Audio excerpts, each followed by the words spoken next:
और अचानक मॉस्को पहुंचे सीआईए के चीफ जॉन रेडक्लिफ। आज की ये सबसे बड़ी खबर है, जहां C-17 ग्लोब मास्टर विमान से मॉस्को गए रेडक्लिफ और मॉस्को में पुतिन के अधिकारियों से रेडक्लिफ की मुलाकात। और रेडक्लिफ के मॉस्को दौरे को लेकर पूरी दुनिया में हलचल तेज हो चुकी है। हालांकि टाइमिंग इस दौरे की बहुत इंपॉर्टेंट है। ऐसे में बड़े सवाल, क्योंकि सीआईए निदेशक की मॉस्को यात्रा क्या इंडिकेट कर रही है। और इसी के साथ एक्सपर्ट से सवाल करने से पहले आपको बता दें कि रेडक्लिफ के मॉस्को दौरे को लेकर पूरी दुनिया में हलचल तेज है। UEM जयपुर एक आदर्श लक्ष्य है। भावी छात्रों के लिए अच्छी नौकरी, भविष्य के लिए तैयार कौशल के साथ अच्छी शिक्षा। क्योंकि फिलहाल मॉस्को में पुतिन के अधिकारियों के साथ रेडक्लिफ की मुलाकात।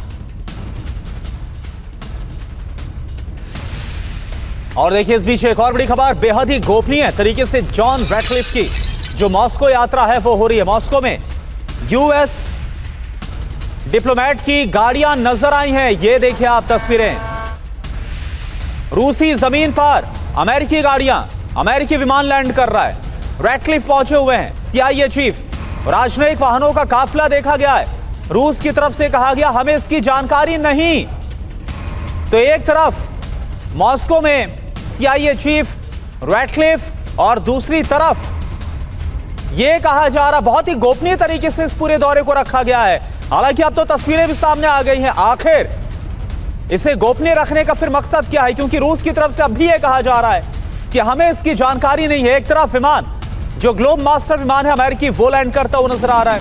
अमेरिकी जो काफिला है वो नजर आ रहा है गाड़ियों का, फिर भी रूस अभी डिनाई कर रहा है।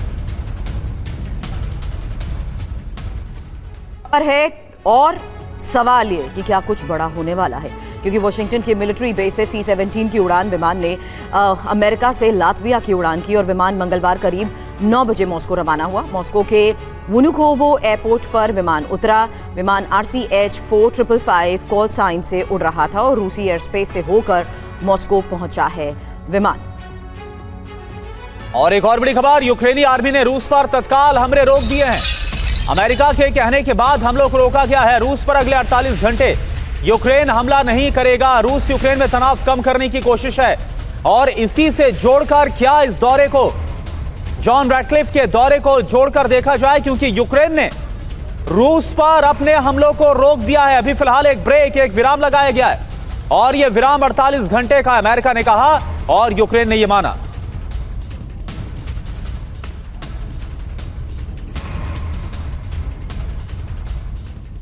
तो रूस में सीआईए चीफ, कोई बड़ी खबर आने वाली है क्या?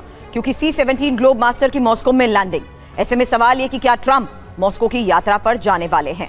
खबर यह कि सीआईए चीफ की रूसी ऑफिसर से मुलाकात। मीटिंग का एजेंडा क्या, इसकी जानकारी नहीं, लेकिन मायने साफ है, यूक्रेन युद्ध को लेकर कोई बातचीत संभव है। खबर तो यह भी है कि मॉस्को में यूएस डिप्लोमेट की गाड़ियां भी दिखी हैं।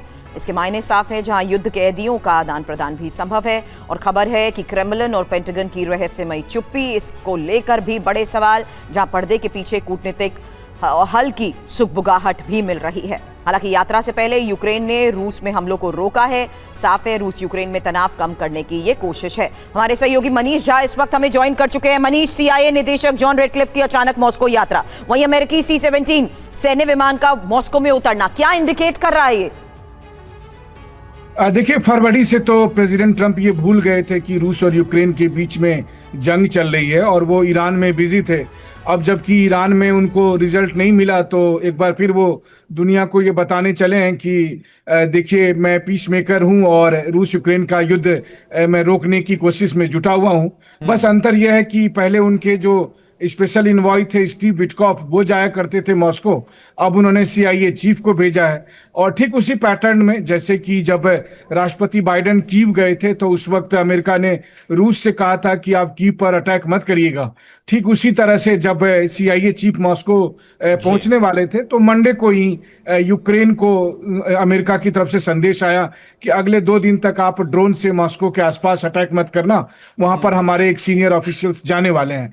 तो ये जो सो कॉल्ड रहस्य, जो सीक्रेट विजिट था, ये यूक्रेन के लिए उतना सीक्रेट भी नहीं था। और आप देखिए कि अभी रेडक्लिफ मॉस्को की जमीन पर ही होंगे कि पिछले 24 घंटे में यूक्रेन की तरफ से रूस के अलग अलग इलाकों में करीब कुल मिलाकर 450 ड्रोन से अटैक किया गया। तो ये ताजा स्थिति फिलहाल है।